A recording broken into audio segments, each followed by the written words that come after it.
I'm Chef Jasper, and today we're in the kitchen preparing osso buco. Not your regular osso buco, we're talking chicken osso buco. It's a recipe I developed a few years ago, and I think you're really going to enjoy it. So let's get started. First of all, we have some chicken breasts, thighs, and the legs. You can use the wings too if you want, doesn't matter.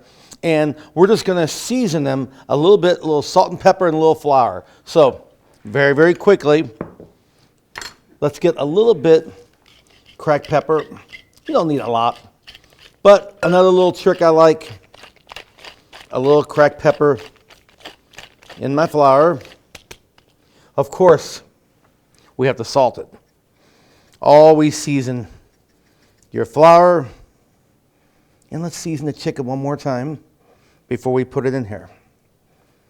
In the meantime, let's get a little olive oil, heat our pan, and we're just going to dust the chicken.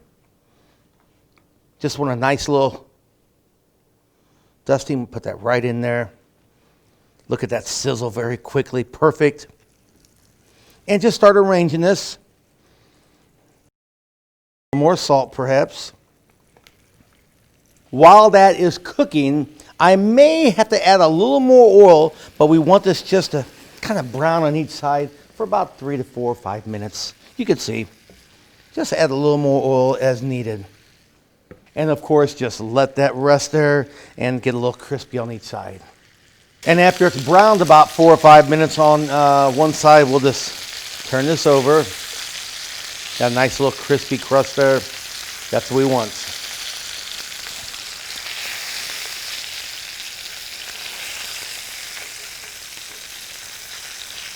Just perfect.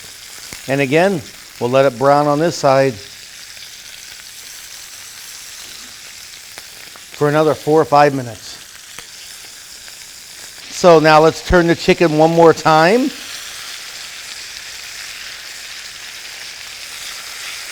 Oh, perfect. Just perfect.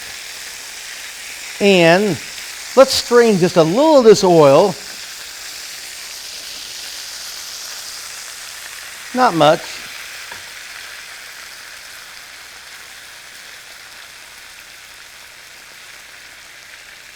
Remove that. And we're going to add now some of our garlic. But remember, we don't want to burn the garlic. So let's kind of mix this around. Oh, it smells fantastic in here right now. The garlic is just starting to brown. And at this point, we're going to reduce the pan with a little wine.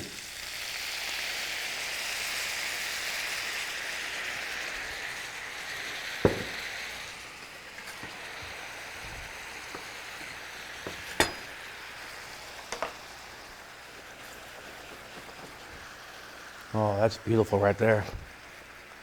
To that, of course, we're going to add some onion.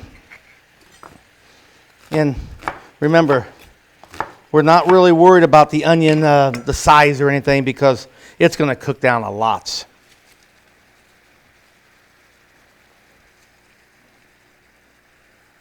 There we go. Of course, we're going to add our carrots. Give this a nice turn.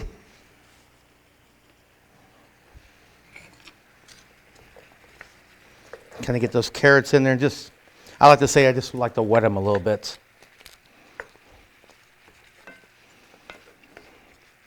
All right, so that's about it now. We're going to let this sit for just a minute and let all of these flavors come together. That's what we like right now. But we're talking about flavors, so we must mention the herbs and spices. We have to put a little rosemary in there. Some people like a little oregano, but the rosemary is a must. And I can do a couple of different ways, things with the rosemary.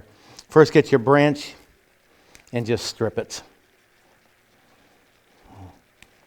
And wow, this makes so much difference now.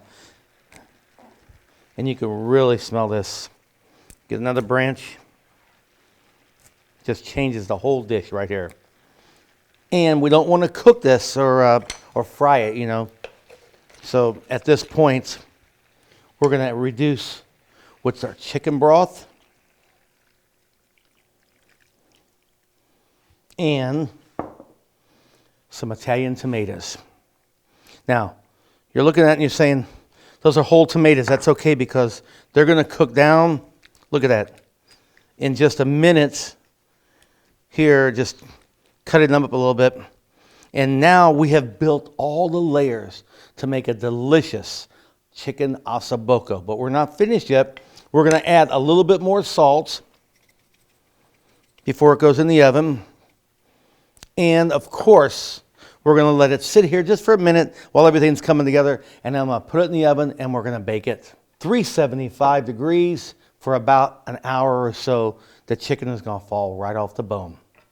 So while the chicken osso buco is in the oven, let's make a gremolata. What is a gremolata? That's what we're going to sprinkle on top when the chicken dish is finished and we're getting ready to serve it.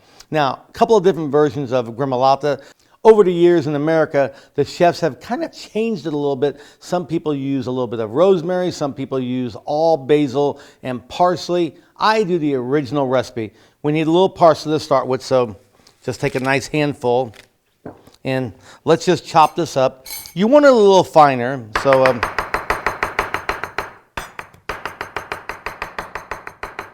the parsley is just about finished here.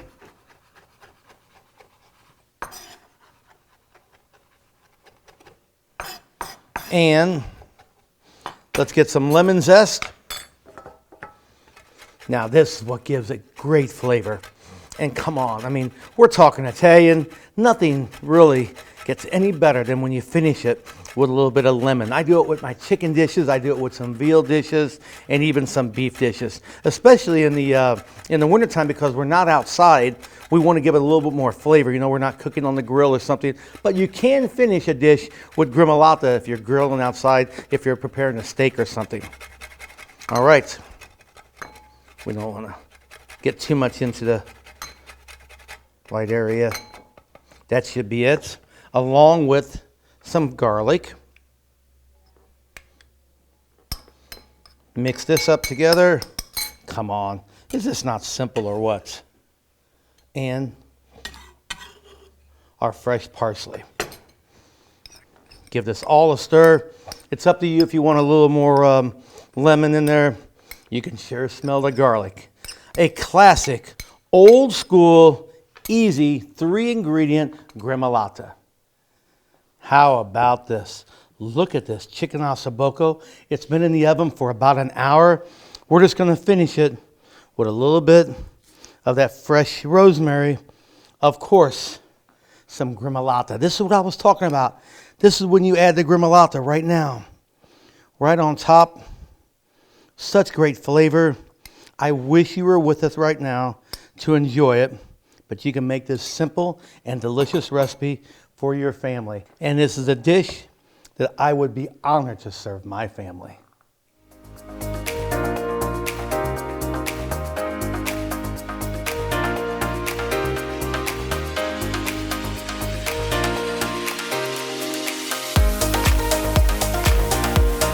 Brought to you by Hen House Markets.